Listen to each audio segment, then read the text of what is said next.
In late 1950s New York City, WOL disc jockey Alan Freed, Tim McIntyre, promotes his upcoming rock and roll show at the Brooklyn Paramount Theater, headlined by Chuck Berry and Jerry Lee Lewis. Freed's radio program is hugely popular with teenagers, and the Paramount show is expected to sell out, despite concern that the police will shut it down as they did with Freed's previous show in Boston. Local law enforcement, led by D.A. Coleman, John Lane, targets Freed for allegedly inciting teenagers to wild and immoral behavior by broadcasting raucous and sexually suggestive rock and roll songs, many of them by black musicians. WOL station management also dislike Freed's unconventional programming habits, including playing songs that the station has banned such as Tutti Frutti by Little Richard. Freed nevertheless rejects all suggestions that he change his programming style and feature more socially acceptable musical acts, such as Pat Boone.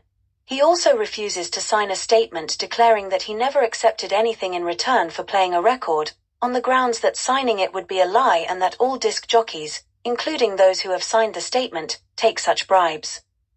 Because Freed has the power to make a record a hit by playing it on his show, he is constantly besieged by record promoters and artist managers.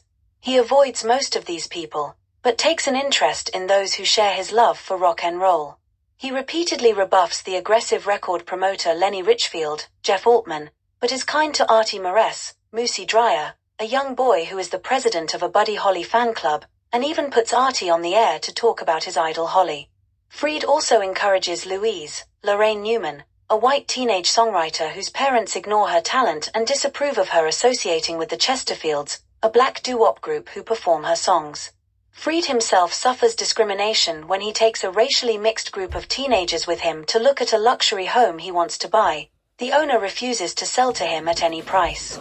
Freed's own father back in Akron, Ohio also rejects him, returning a check Freed sent him and refusing to talk on the telephone with his son. The Paramount show goes on despite Coleman's attempts to stop it, including a failed attempt at a drug bust. Louise is moved to tears after the Chesterfields, a late addition to the show, perform her songs to thunderous applause from the capacity crowd.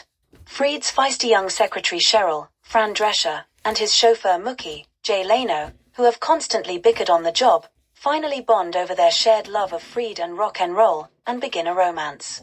Mid-show, IRS agents appear and seize all the proceeds from the box office, leaving Freed with no money to pay his artists. However, Chuck Berry saves the day by doing Freed the favor of performing for free. Jerry Lee Lewis, who initially had said he was not coming, then arrives at the last minute and closes the show as the police try to shut it down because teenagers are dancing in the aisles. As the police begin clearing the theater with Lewis still performing on stage, chaos breaks out and the film abruptly ends, with an epilogue stating that this was Freed's last performance, and that he was taken off the air, indicted, moved to California, and died 5 years later, penniless. But that rock and roll lives on.